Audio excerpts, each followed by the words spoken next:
오늘 본문 말씀은 로마서 2장 25절에서 29절 말씀인데 원래는 17절부터 29절 말씀을 할 텐데 핵심적인 부분이니까 25절부터 29절 말씀 다 같이 합독하도록 하겠습니다. 25절부터 시작. 내가 율법을 행하면 할례가 유익하나 만일 율법을 범하면 내 할례는 무할례가 되느니라. 그런즉 무할례자가 율법의 규례를 지키면 그 무할례를 할례와 같이 여길 것이 아니냐. 또한 본래 무할례자가 율법을 온전히 지키면 율법 조문과 할례를 가지고 율법을 범하는 너를 정죄하지 아니하겠느냐. 무릇 표면적 유대인이 유대인이 아니요 표면적 육신의 할례가 아니니라. 오직 이면적 유대인이 유대인이며 할례는 마음에 할지니 영에 있고 율법 조문에 있지 아니한 것이라. 그 칭찬이 사람에게서가 아니요 다만 하나님에게서니라. 아멘. 아멘. 아멘. 로마서 2장 17절 이후는 우리 신앙을 자가 진단할 수 있도록 해줘요. 그리고 또 신앙의 건강을 체크해 줍니다. 오늘 여러분 이 시간이 정말 오늘 이 시간이 여러분 신앙생활을 체크받고 또 부족하고 연약한 부분이 발견됐을 때 오늘 동시에 이 말씀으로 치유되고 회복되는 역사가 있기를 주님의 이름으로 축원합니다. 아멘. 예. 내가 신앙생활을 건강하게 하고 있는지는 스스로는 잘 모릅니다. 그러나 겉으로 드러날 때 너무 좀 게으르고 나태한 부분들이 있을 겁니다. 그런데 내가 그래도 예배 잘 드리고 또 말씀 읽으라면 읽고 하는 가운데서 이렇게 그런 모습들만을 우리는 생각합니다. 그리고 사람들은 자기 잘한 것에 대해서만 기억하지 잘못한 것은 기억도 하지 않습니다.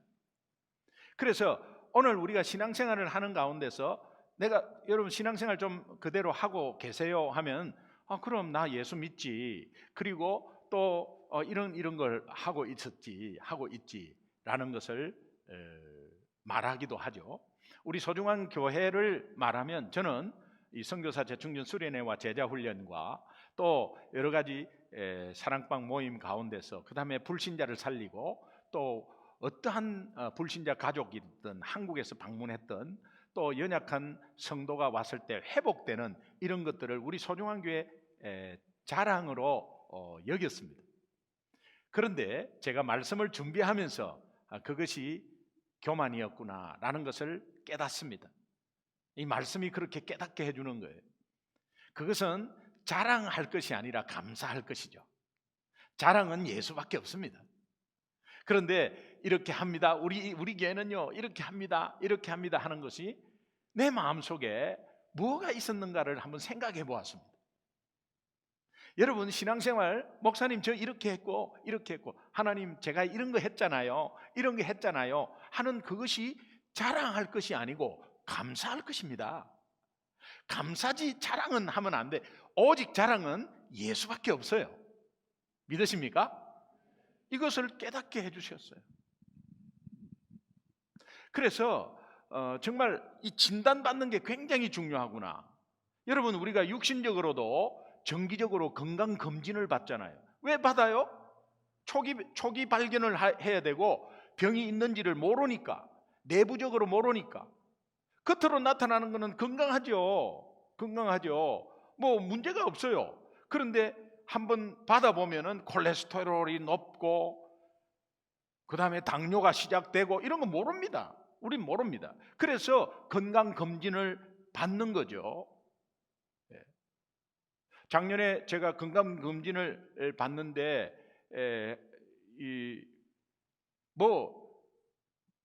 위내시경, 장내시경 이런 거는 그냥 1년에 한 번 받는 거 아니잖아요. 3년 문제 없으면 5년. 그 별로 문제 없기 때문에 3년에 한 번씩 받는다 했는데 제가 그냥 받고 싶었어요. 제 나이 되면은 그래도 1년에 한 번은 해야 된다. 받고 싶었어요. 그래가지고 이제 제 아내는 뭐 받기 싫어했죠. 예, 장내시경 하는데 그 귀찮잖아요. 예, 먹고 쏟아내고 하니까. 근데 그런 과정들 겪으면서 이렇게 갔는데 제한테 대장의 선종이라는 것이 발견이 됐어요. 이 선종이 뭐냐면은 바로 암 전 단계예요. 그럼 그것이 6개월 정도 지나면 암으로 되는 겁니다. 근데 제가 선종은 용종이 자라가지고 선종이 되는 거예요. 그 선종 다음에 암입니다. 이 뿌리가 어느 정도 몇 센치 깊어지면 암으로 되는 거예요. 그래서 그거를 떼내는데 출혈이 좀 있었습니다.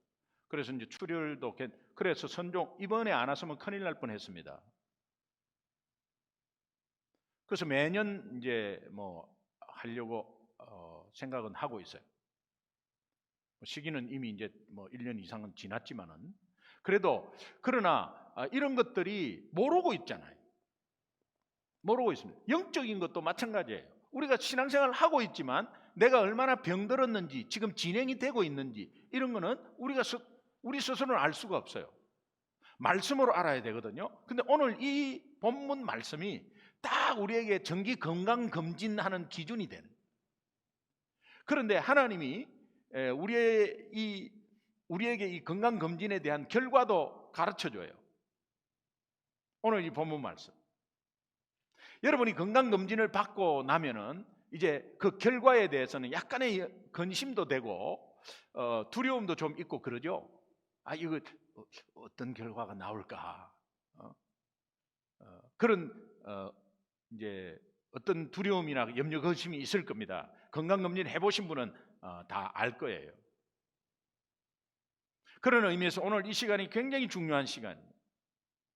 그래서 매주일 예배를 놓치지 않는 것도 중요하지만 그 놓치지 않는 것에서 계속 하다 보니까 이 주일이 그렇게 탁탁 정기 검진으로 탁탁 내한테 와닿았다. 오늘 이 검진을 못 받는 분은 참 아쉬워요.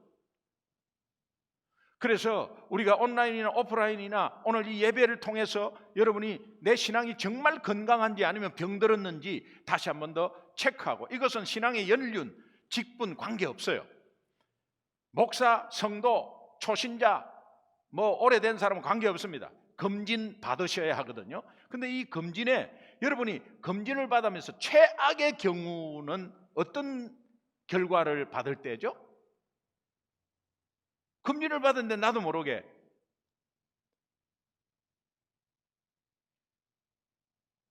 암 말기입니다. 에? 나 그거 괜찮은데 자가 정상이 없었습니다. 이 간암이나 이런 거는 자가 정상 전혀 없거든요. 자가 정상 없었습니다. 그런데 지금 다 퍼졌습니다. 이게 최악이잖아요.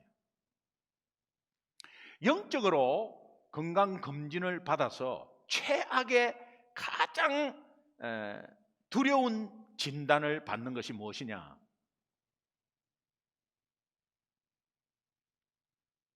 율법주의에 빠졌습니다. 이것이 가장 두려운 진단이에요. 이게 가장 무서운 진단이에요. 영적으로 율법주의에, 당신은 율법주의에 빠졌습니다. 이렇게 진단받을 때 가장 무서워요. 이것이 어느 정도 무서운가를 오늘 이렇게 좀 말씀으로 보여주고 있어요.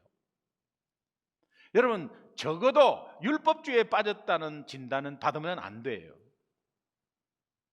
근데 이 율법주의가 눈에 보이느냐? 안 보입니다. 그러니까는 나도 모르게 예수를 믿고 정상적으로 가다가 나도 모르게 율법주의로 흐른 성도들이 너무 많습니다. 이런 것들을 여러분 체크해 보시고, 그리고 내가 율법주의에 빠진 것을 알았을 때 오늘 이 말씀과 더불어 치유하는 역사가 있습니다. 그러니까 오늘 그저 검사받고 치유까지 다 끝내버리는 거예요. 그래서 오늘 시간이 너무너무 귀한 시간이에요. 우리가 전반적으로 예수 믿는 것 같습니다. 예수 믿습니다. 목사님, 저 예수 믿습니다. 그리고 이 땅을 떠날 때 나 천국 갈 확신이 있습니다. 왜? 예수 믿기 때문에. 그렇지만 하루하루를 이렇게 자세하게 들여다보면 예수 안 믿는 하루들이 많아요. 자, 여러분 염려 걱정하는 그때는 예수를 못 믿는 거 아니에요?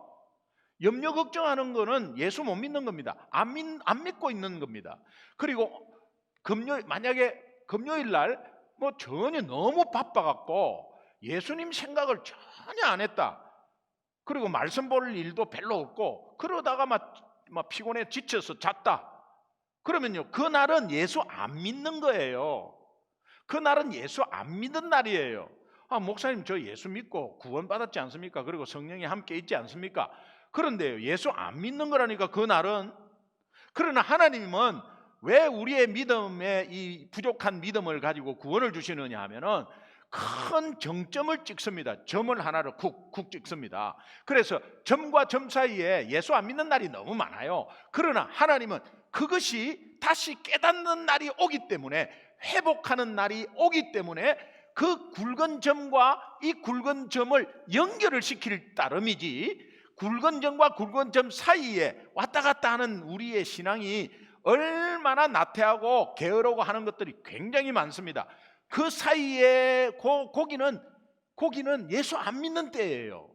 그런데 하나님이 정말 깨닫고 확신 가진 거와 확신 가진 거를 연결시켜주는 은혜가 있기 때문이지, 사실은 일주일 삶을 이래 보면은요, 정말 예수 안 믿는 시간, 그리고 그 한 날을 보면은 예수 안 믿는 시간이 너무 많아요. 아, 목사님, 매일 일하면서 어떻게 예수를 자꾸 생각하면서 예수 그렇게 합니까? 그런 의미가 아닙니다. 여러분, 일하면서 내 모습 속에 감사가 나와요? 내 모습 속에 사랑이 막 나와요? 예수 생각 안 하면 그거 못 나옵니다. 항상 기뻐하라, 쉬지 말고 기도하라, 범사에 감사하라. 이것은 너희를 향하신 하나님의 뜻이 뭡니까? 하나님의 뜻은 많은 영혼이 돌아오는 거예요. 오늘 안 믿는 자가 볼 때, 믿음이 연약한 자가 볼 때 우리의 모습 보고 오는 거지, 그들은 말씀 보고 오지 않습니다. 그럼 오늘 우리의 모습이 어떤가를 한번 봐야 돼요. 그런데 이 모습이, 겉으로 드러나는 모습이 어디에서 나오느냐? 우리 속마음에서 나오는 거예요. 속마음의 자세에서 나오는 거예요. 예배 드릴 때에 빼딱하게 해갖고 예배 드리면서 커피 한 잔 마시면서 이거는 그 마음에서 나오는 거예요. 그래서 온라인 예배를 너무 지속하게 되면 이게 내 건강을 상하게 하는 거예요. 영적 건강을. 그래서 될 수 있는 대로 이제 오프라인으로 공식적으로 됐다면 여러분 나오기를 힘써야 됩니다. 나도 모르게 계속해서 빠지는 거거든요. 그럴 때 예수 믿는 것 같지만 예수 안 믿는 것 시간들이 많으면 많을수록 여러분 그것이 쌓여가지고 나도 모르게 율법주의로 흘러버려요. 그래서 율법주의에 빠지기 굉장히 쉽습니다. 오늘 율법주의 한번 생각해 보면, 내가 힘써서 내 힘으로 말씀을 지켜야 구원받는다, 이런 것이 암암리에 내 마음속에 들어갑니다. 처음에는 안 그래요. 처음에는 예수 믿으면 구원받는다고, 나 예수 믿는다고 하는데 신앙생활을 하다 보면은 이거 뭐 말씀도 잘 안 읽고요, 또 잘 안 읽고 이러다가 나 지옥 가는 거 아닌가 이런 생각을 하는 사람이 있어요. 그러면서 이게 말씀을 열심히 안 읽으면 심판받고, 말씀을 열심히 읽어가지고 말씀대로 살면은 구원받고, 사실은 예수 믿으면 구원받는 거 아니에요? 그런데 예수 믿는 사람들이 말씀을 너무 이렇게 강조하고 하다 보니까 거기에 빠져가지고 정말 내 삶 속에 예수님을 계속 생각하고 은혜를 생각하면 그것이 복음으로 흐르는데, 그렇지 않고 내 삶과 이 말씀이 너무 동떨어졌을 때에 거기에 내가 어떻게 해서 한번 해보려고, 은혜를 생각하는 게 아니라 어떻게 한번 해보려고 하는 이런 것 때문에 그것으로 구원 얻는다고 서서히 바뀝니다. 이것이요, 본인은 행위 구원이라고 생각을 안 해요. 그런데 그것으로 바뀐다니까요. 그러면서 이제 서서히 가다가 이제 나중에 미안한 거예요. 말씀도 못 보고 예배도 헛가다가 좀 못 드리고 이러면요, 하나님께 죄송한 거예요. 하나님께 죄송한 마음은 그게 조금씩 나도 모르게 자꾸 쌓여가면요, 나중에는 죄송한 거 없습니다. 뻔뻔해집니다.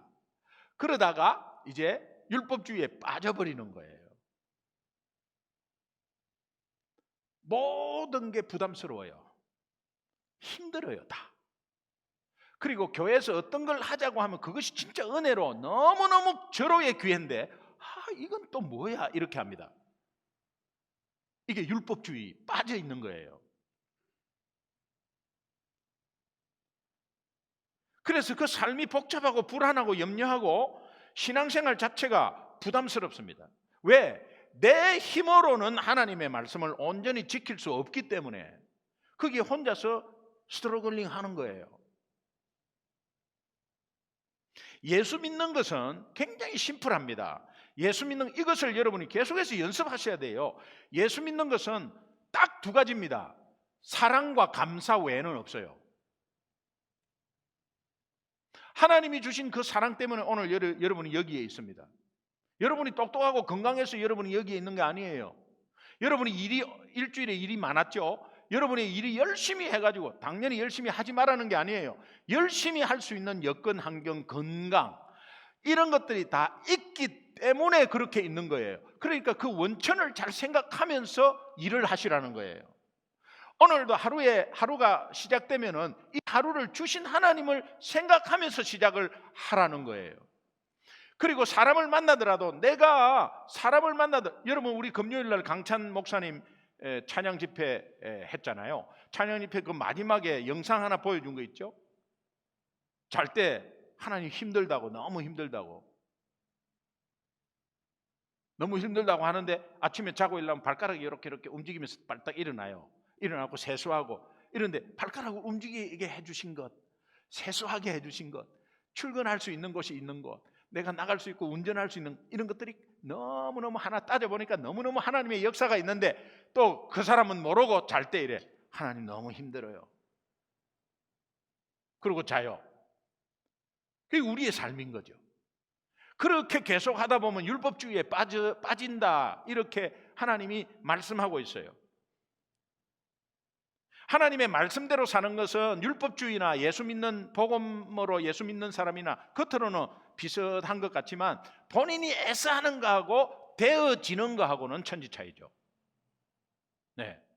그러니까 정말 하나님 사랑과 감사하는 것 되면 여러분 신앙생활을 해야 하는 것이 아니라 그냥 건강하게 해지는 겁니다. 되어지는 거예요.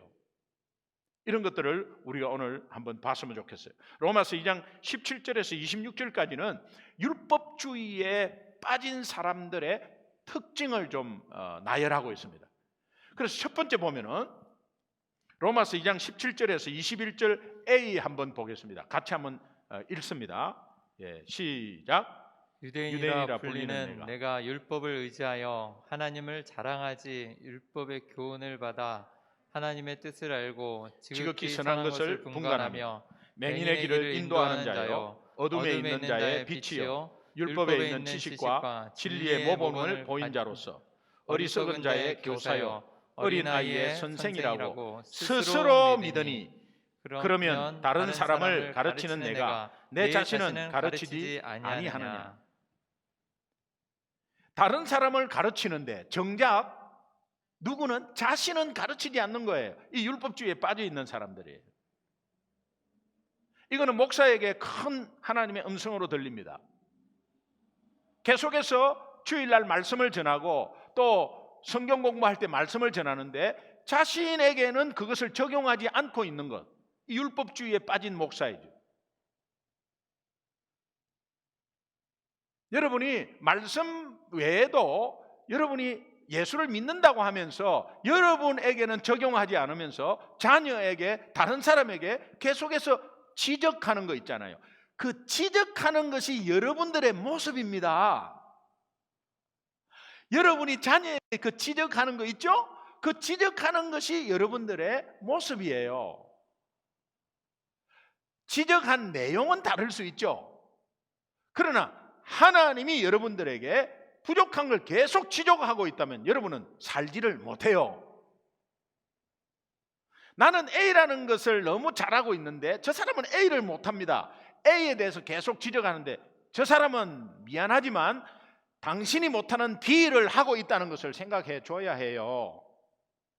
그런데 내가 잘하고 있는데 저 사람은 못하는 것에 대해서 계속해서 율법주의입니다.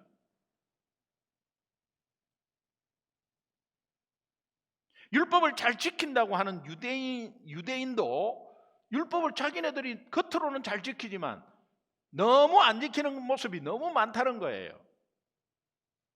그래서 맨 앞에 17절에 유대인이라 불리는 네가, 야, 그 잘난 유대인이냐? 네가 지금 그 잘난 유대인이야? 율법을 그렇게 잘 지킨다고 하는 유대인이야? 그렇다면 한번 따져보자 하면서 쭉 이야기하는 겁니다. 십자가의 사랑, 그리스도의 사랑 그렇게 외치고 그 잘났다고 하는 그리스도인이냐? 당신이 예수 믿는 사람이야? 그럼 한번 따져보자 하면서 쭉 하는데 스스로 자랑하고 스스로 뭐 하는 것에 대해서 자랑하는 게 너무 많아요. 근데 자기는 거기에 대해서 적용하지를 않아요. 이게 율법주의에 빠진 사람의 특징입니다. 두 번째는 로마서 2장 21절 B부터 23절 함께 읽겠습니다. 같이 시작. 도둑질하지 마라. 선포하는 네가 도둑질하느냐? 간음하지 말라 말하는 네가 간음하느냐? 우상을 가증히 여기는 네가 신전 물건을 도둑질하느냐? 율법을 자랑하는 네가 율법을 범함으로 하나님을 욕되게 하느냐? 율법주의자의 특징이 뭡니까? 율법을 자랑하지만 도리어 율법을 어기고 있는 거예요. 하나님의 말씀 말씀 성경 이야기하고 복음 이야기하지만 자기는 복음을 어기고 있는 거예요. 말씀을 지키지 않고 있는 거죠. 율법주의입니다. 이거 체크하셔야 돼요. 유대인들은 죄의 기준을 행동을 했는가 안 했는가에 따라서 죄의 기준을 삼았습니다. 다시 말하면 간음했나 안 했나? 도둑질 진짜 했어? 안 했어? 사람을 죽였어? 살인을 했어? 안 했어? 행동을 했나 안 했나? 그런데 예수님은 산상수훈을 통해서 그 죄의 실체, 다시 말하면 그 마음의 뿌리와 동기까지를 봅니다. 그렇다면 음욕을 품는 마음을 있어도 그것은 간음했다. 남의 물건을 탐하는 마음이 있을 때 도둑질했다. 그리고 남을 미워하면 살인했다는 거예요. 이거 똑같은 죄로 마음으로 품는데 생각으로 하는 죄도 동일한 행동과의 동일한 죄와 똑같은 죄를 취급하겠다는 거예요. 이렇게 볼 때는 유대인들이 모두가 죄인이죠. 유대인들은 마음속으로 엄청난 죄를 범하고 있으면서 겉으로는 마음과 달리 척했습니다. 지키는 척했어요. 그래서 이걸 보니까 율법주의가 왜 가장 두려운 진단인가 하니까 하나님을 욕되게 한다. 23절에 율법을 자랑하는 네가 율법을 범함으로, 결국은 율법을 범한다는 것은 하나님을 욕되게 한다는 거예요. 율법주의에 빠진다는 것은 하나님을 욕되게 하는 삶으로 계속해서 살고 있다는 거예요. 그런데 본인은 지금 신앙생활을 하고 있는 것처럼 생각하는 겁니다. 이것을 빨리 진단받아서 치유받아야 돼요.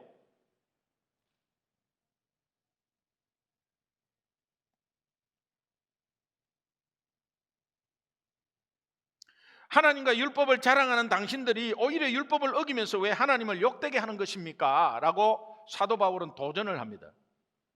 여러분, 불신자가 오늘 우리에게 이렇게 물으면 그래 뭐 예수쟁이라고 하면서 당신은 왜 예수쟁이라고 하면서 뭐 따져봅시다 하면서 막 이렇게 이야기하면, 여러분 저런 말을 들었을 때 그러면 그 불신자들이 그 말을 한다는 것은 그 사람 보고는 예수 안 믿겠다는 이야기입니다.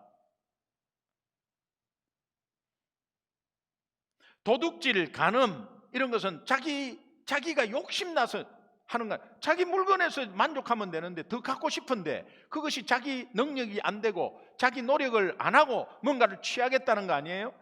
간음도 그렇습니다. 욕심입니다. 욕심.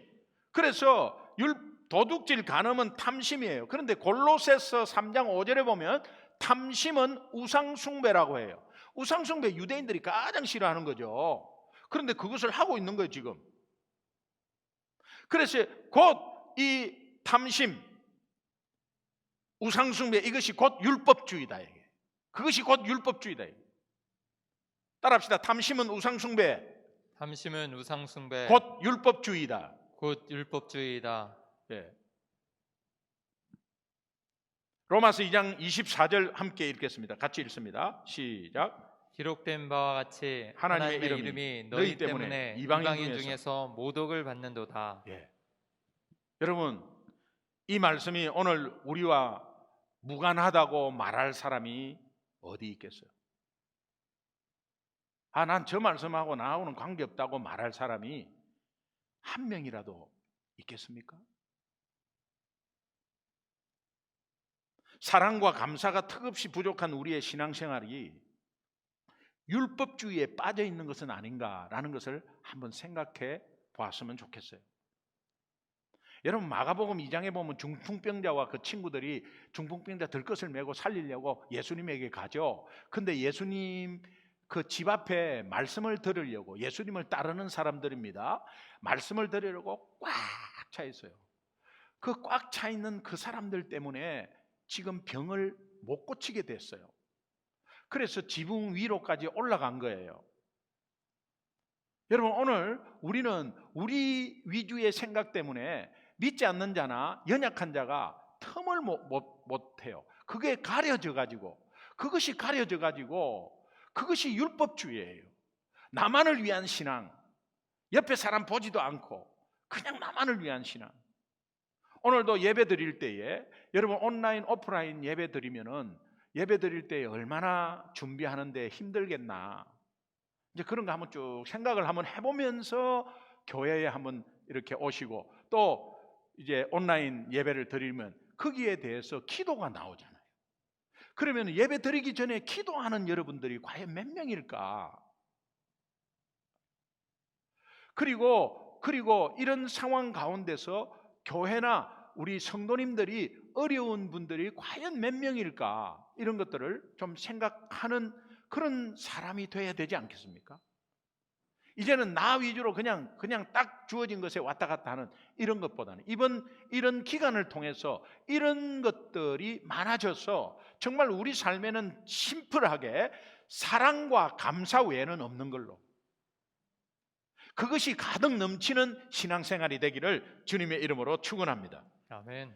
세 번째, 마지막으로는 이 율법주의에 빠진 자의 특징은 로마서 2장 25절 26절 함께 읽겠습니다. 같이 읽습니다. 시작. 내가 율법을 행하면 할례가 유익하나 만일 율법을 범하면 내 할례는 무할례가 되느니라.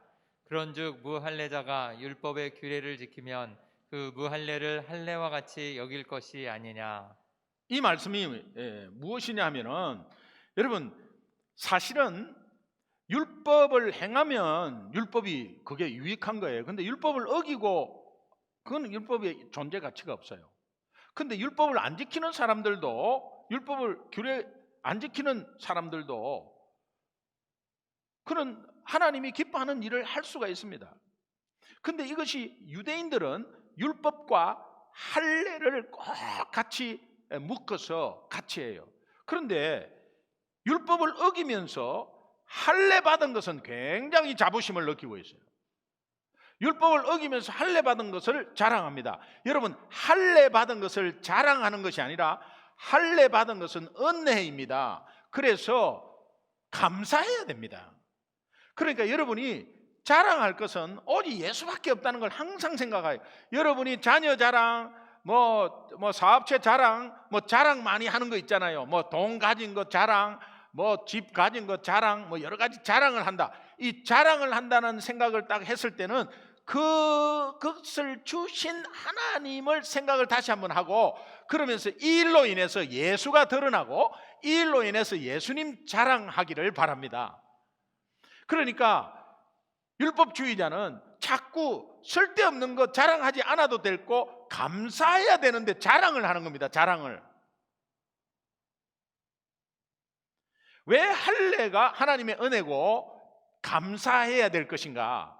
여러분, 율법과 할례의 연관성을 우리가 이 시간에 잠깐 좀 봤으면 좋겠어요. 원래 할례는 아브라함 때부터 시행이 되었습니다. 아브라함 때부터 시행이 된 그 배경을 좀 제가 설명을 해드리면, 하나님이 아브라함에게 약속을 합니다. 내가 너로 큰 민족을 이루고 너로 인해서 모든 민족이 복을 받을 것이고, 그 복은 네 몸에서 날 후손, 네 몸에서 날 후손을 통해서 그 복이 이루어질 것이다. 그리고 정표를 삼아서 잠든 아브라함에게 나타나서 뭔가를 보여주는데요. 그 보여주는 정표가 새를 반으로 쪼개가지고 거기에 그 사이로 횃불이 확 지나갑니다. 그게 이제 계약서에 도장 딱 찍는 거와 마찬가지예요. 횃불이 탁 지나갑니다. 이 의미는 완전한 죽음과 완전한 분리를 의미합니다. 다시 말하면 이렇습니다. 계약의 내용이, 이 계약은 내가 너에게 일방적으로 한 계약이지만 당사자는 너와 나다. 너든지 나든지 이 계약을 어기면 한 사람은 죽어야 한다. 그 어기는 자는 죽는다 라는 계약이에요. 그리고 10년이 흘렀어요. 아브라함에게 아기가 없었습니다. 사레가 아브라함에게 넌저시 입을 엽니다. 이러다가 우리 집에 대가 끊기는 거 아닙니까? 하나님의 그 약속이 도대체 어떤 약속인지 모르겠지만 하나님의 약속이 완전히 무능하게 되기 전에 우리가 한번 노력해 봅시다. 그러면서 계집종 하갈을 소개를 해요. 이 공식적인 거죠. 계집종 하갈을 소개해요. 그때 아브라함이 무너져요. 그 말을 듣고 오케이를 해버립니다. 그리고 그냥 그 덫에 걸려 넘어가 버립니다. 그러니까 아브라함과 사레가 애를 써 낳게 된 아들이 누구다? 이스마엘입니다. 그날 이후에 하나님께서 침묵해버려요. 늘 나타나서 말씀하시는 하나님이 침묵해버려요. 관계가 끊어졌다는 이야기입니다. 여러분, 하나님의 음성이 안 들리고 내 혼자라고 생각할 때가 가장 무섭습니다. 하나님의 이 교제가 끊어진 이것이 어느 정도 기냐 하면은 13년을 갑니다. 그 13년이 지난 후에 하나님이 침묵을 깨고 그 때가 되었으니까 그런 거죠. 깨고 오래 기다리셨어요. 아브라함에게 나타나서 첫 마디가 나는 전능한 하나님이라 라고 말합니다. 첫 마디가 13년 만에 나타나서 하는 소리가 나는 전능한 하나님이라 이렇게 말합니다. 이 의미가 무슨 의미죠? 너는 왜 내 신실함을 믿지 못하고 기다리지 못했어? 나는 전능하다니까. 내가 말한 것은 꼭 약속을 지킨다니까. 근데 왜 그것을 믿지 못해? 오늘도 약속을 기다리시는 분 계세요? 하나님 왜 이렇게 안 해요? 왜 이렇게 응답이 안 돼요? 나는 전능한 하나님이라. 아니 될 듯 하다가 왜 이렇게 안 되는 거예요? 도대체 내가 지금 하나님 자녀로서 하나님이 해주셔야 뭔가 이렇게 할 거 아닙니까? 나는 전능한 하나님이라. 하나님께서 그렇게 말씀하시면서 아브라함에게 처음으로 명령 하나를 내리시는 것이 할례를 받아라 이렇게 말합니다. 약속을 어기고 다 깨버렸어요. 그러면 누가 하나 죽어야 되잖아요. 약속대로 하면. 그럼 아브라함이 어겼으니까 아브라함이 죽어야 되죠. 그런데 하나님은 침묵하고 있다가 13년 만에 나타나서 나는 전능한 하나님이라 왜 내 신실함을 기다리지 않고 믿지 않았느냐? 그러면서 할례를 받아라 이렇게 말합니다. 이 할례는 남자의 생식기 끝을 자르는 거 아니에요. 지독한 아픔과 고통이 있습니다. 일주일 동안 아무것도 못해요. 어른들이 만약에 이게 할례를 받으면 아무것도 못합니다. 걷지를 못해요. 굉장한 고통 중에 있어요. 남자의 생식기는 자손을 생산하는 최초의 관문이죠. 최초의 관문입니다. 그것을 자름으로 인해서 어떤 의미가 있냐면은 너는 육체적으로 죽었다, 그런 의미입니다. 할례의 의미는 너는 죽었다, 이런 의미예요. 네가 약속 어겼지, 너 죽어야지 하는데 하나님이 은혜를 주신 거예요. 그 은혜를 무슨 방법으로? 할례로. 그래서 네가 죽었다고 내가 여기겠다고 하고, 죽었다고 하는 그 생식기에 정말 그 생명이 처음으로 생산되는 그 초입을 잘라버리는 거예요. 그래서 그 자르는데 그렇게 뭐 생산이 안 됩니까? 되죠. 그러나 그 고통을 주면서 너는 죽었다고 의미를 두는 것이 할례예요.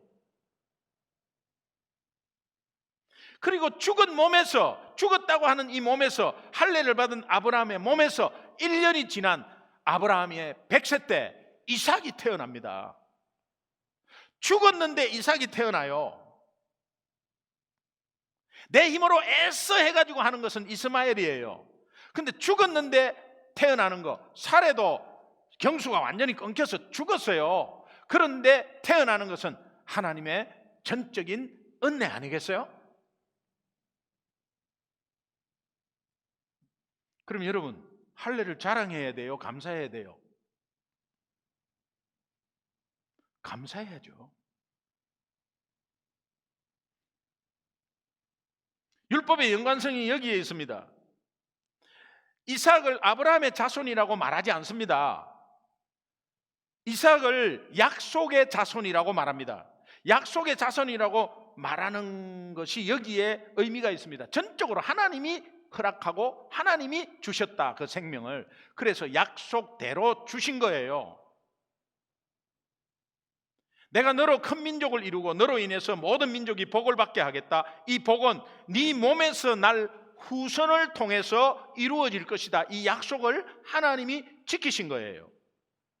이 약속을 계약의 의미로 새 가슴을 쪼개서 불이 지나가게 한 겁니다. 이 약속을 파기하면 둘 중 하나가 죽는데, 그런 의미인데 아브라함이 약속을 어겼으니까 죽어야 하는데 대신 죽었다는 표시로 생식기 끝을 자르게 하는 것이 할례다, 그런 말. 이것은 아브라함이 죽어야 하는데 이삭의 후손으로 오신 예수 그리스도께서 십자가에 대신 죽는 것을 예표하고 있는 것이 할례입니다. 그렇다면 십자가는 할례의 완성이다. 할례 받은 것은 하나님이 하나님의 백성으로 삼아 주셨다는 증거예요. 그러나 이것은 구원의 조건이 아닙니다. 하나님의 은혜, 전적인 은혜입니다. 그러면서 할례 받은 것을 자랑하는 것이 아니라 자랑할 것이 아닙니다. 유대인들은 이 할례 받은 것을 엄청나게 자랑했습니다. 그런데 하나님의 약속의 율법으로 연결되는 이 할례를 엄청 자랑했어요. 자랑했는데 율법은 지키지 않았어요.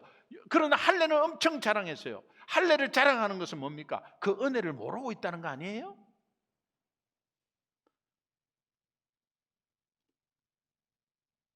우리는 쓸데없는 건 너무 많이 자랑해요. 어떤 교회 가면 교인 수를 자랑해요. 교회 크다고 자랑해요. 교회 시설 좋다고 자랑해요. 이게 오늘날 기독교인의 실태입니다. 수준입니다. 그러면서 하여튼 여러 가지 많이 자랑해. 교회 안에 있는 걸 많이 자랑해요. 자랑하는데 오직 자랑할 것은 누구다? 예수입니다. 예수. 교회가 자랑할 것이 뭐가 있겠습니까? 오늘 우리의 삶에 하나님의 은혜로 이까지 왔다면 자랑할 것이 하나도 없어요. 오직 예수만 자랑하게 돼야 됩니다. 믿으시면 크게 아멘. 그럼 여러분 이 시간 여러분 신앙 건강 진단 받았어요. 어떤 결과가 나왔습니까? 여러분 어떤 결과를 받으셨습니까? 저나 여러분이나 율법주의에 빠졌다는 이 진단 결과를 받았다면 오늘 이 시간 이후로 율법주의에 벗어나는 은혜가 있기를 간절히 소망합니다. 아멘. 그리고 이 율법주의에 벗어나려면 어떻게 해야 되는가? 오늘 마지막 절 보겠습니다. 로마서 2장 29절 봅니다. 같이 읽습니다. 시작. 오직 이면적 유대인이 유대인이며 할례는 마음에 할지니 영에 있고 율법 조문에 있지 아니한 것이라. 그 칭찬이 사람에게서가 아니요 다만 하나님에게서니라. 29절의 앞쪽에 할례는 마음에 할지니, 할례는 마음에 할지니 너는 세상과는 완전히 작별한 것이다. 세상에 대해서는 너는 죽었다. 이게 영적인 할례. 세상에 대해서는 너는 죽었다. 이제부터 너는 내 것이다. 할례는 마음에 할지니, 그래, 오늘 우리가 예수 믿는 자가 마음에 할례를 하는 것은 나는 죽었다. 그리고 나는 예수님 거다. 나는 하나님의 거다. 하나님 것이다. 그럼 내가 하나님 것이면 내 모든 삶은 하나님 것이다. 그래서 여러분 삶이 하나님이 돼야 되고, 여러분의 문제가 하나님이 돼야 되고, 여러분의 일들이 하나님이 돼야 됩니다. 여러분이 설거지하는 게 하나님이 돼, 설거지가 하나님이다 이런 의미가 아니고, 설거지하는 것의 그 삶이 하나님이 돼야 돼요. 설거지하는 그 모습이 하나님이 돼야 돼요. 하나님께 영광을 돌려야 돼요. 왜? 마음의 할례를 받은 분은 그렇게 돼야 돼요. 그러므로 내가 너 마음에 왕으로 주인으로 임했다. 네가 마음의 할례를 받으면 그렇게 임했다는 거예요. 그래서 할례, 십자가는 할례의 완성, 복음은 율법의 완성. 두 번째로 마지막에 그 칭찬이 사람에게서가 아니요. 왜 우리는 내 힘을 자랑하고 내 노력으로 열심히 하려고 해요? 그리고 율법주의에 왜 빠져요? 그 원인을 거슬러 올라가면은 사람에게 칭찬받고 싶은 거예요. 사람에게 칭찬받고 싶은 거예요. 여러분, 오늘 우리는 특송을 부르고, 특송을 부르면 하나님께 영광의 박수하고 격려의 박수를 드립니다. 그런데 특송하시는 분이 간혹 내가 이거 사람에게 막 이렇게 칭찬을 좀 받고 뭐 그런 마음이 있다면 그거는 율법주의에 서서히 기우는 겁니다. 그런데 오늘 찬양 너무 음이 안 맞았어요. 바로 시험 들잖아요. 바로 시험 듭니다. 그러나 하나님이 내 찬양을 받으셨다. 누가 뭐래도 하나님이 받으셨다. 하나님이 받으신 거죠? 예배 중에 드린 찬양 하나님이 받으신 거죠. 하나님의 그 도구로 사용되신 거죠. 그러면 그저 감사한 거야. 감사. 이래든 저래든 감사한 거야.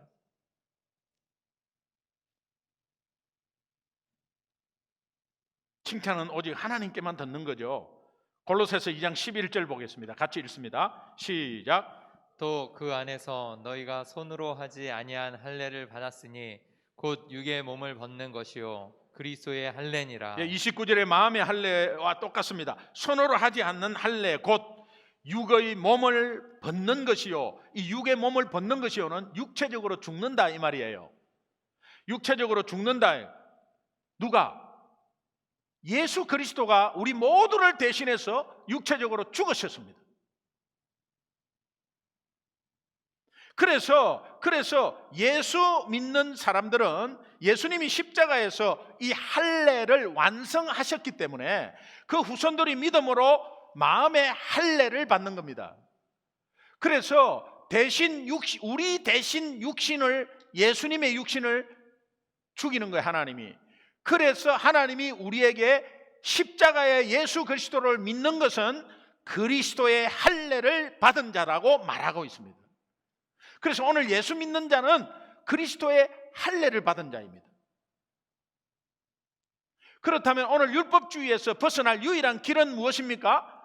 무엇을 받은 사람으로 사는 것입니까?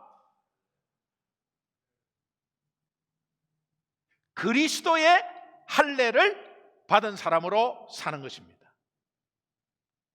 이것은 이미 십자가에서 그 할례를 끝냈기 때문에. 그래서 이 의미로 십자가를 다시 한번 받아들이면 그것은 은혜 중에 은혜고요.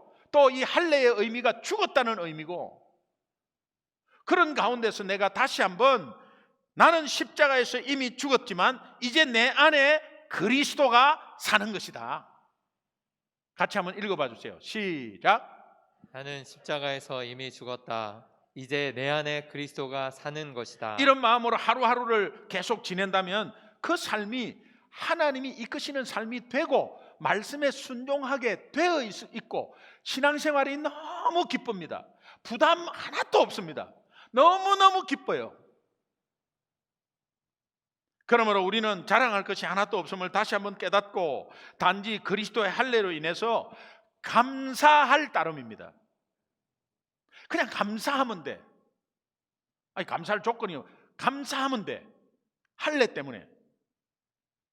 그리스도의 할례를 받은 자로서 율법주의에서 이제 벗어나서 이번 한 주간, 다음 주는 다음 주에 또 말씀이 또 주시거든요. 그러니까 이번 한 주는 다른 거, 신앙 전체를 생각할 필요도 없어. 이번 한 주간에 온통 예수님으로 내가 그리스도의 할례를 받은, 예수님이 십자가에서 그 할례를 완성하고 그 내 대신 내가 어겨가지고 할례를 받아야 되는데, 할례는 나는 죽는 거예요, 육신적으로. 그러나 마음의 할례를 받고 예수 그리스도께서 내 대신 죽어주심으로 내가 그리스도의 할례를 받은 사람으로 온통 하루 종일 일주일 내내 예수님으로 가득 찬 은혜가 있기를 주님의 이름으로 축원합니다. 아멘. 우리 합심해서 기도하겠습니다.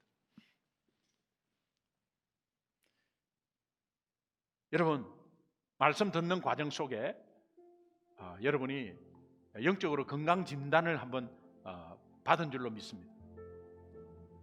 저도 이 말씀을 묵상하면서 제가 율법주의에 빠져 있다는 것을 깨달았습니다. 너무너무 감사했습니다. 자랑할 것 자랑하지 못하고 다른 쓸데없는 것 많이 자랑한 거 있죠. 나에게는 적용시키지 않으면서 성도들에게, 가정에서 식구들에게 막 적용시킨 거 있죠. 내가 말씀에 순종하고 있지 않은데 우리 성도들이 어떻게 순종하겠습니까? 하나님이 이것을 또 깨닫게 해주셨고 율법주의에 빠져있는 저희를, 아니 제 자신을 다시 한 번 더 너는 죽었지, 십자가에서 죽었지, 그리고 그리스도가 너 안에 사는 것이라고 다시 한번 일깨워 주시고 율법주의에서 벗어나게 하신 하나님을 찬양합니다. 여러분, 이 마음 가운데서 오늘 말씀 듣고 여러분이 결단한 내용 함께 기도하도록 하겠습니다. 우리 합심해서 주여 한번 부르고 합심해서 결단의 기도하도록 하겠습니다. 주여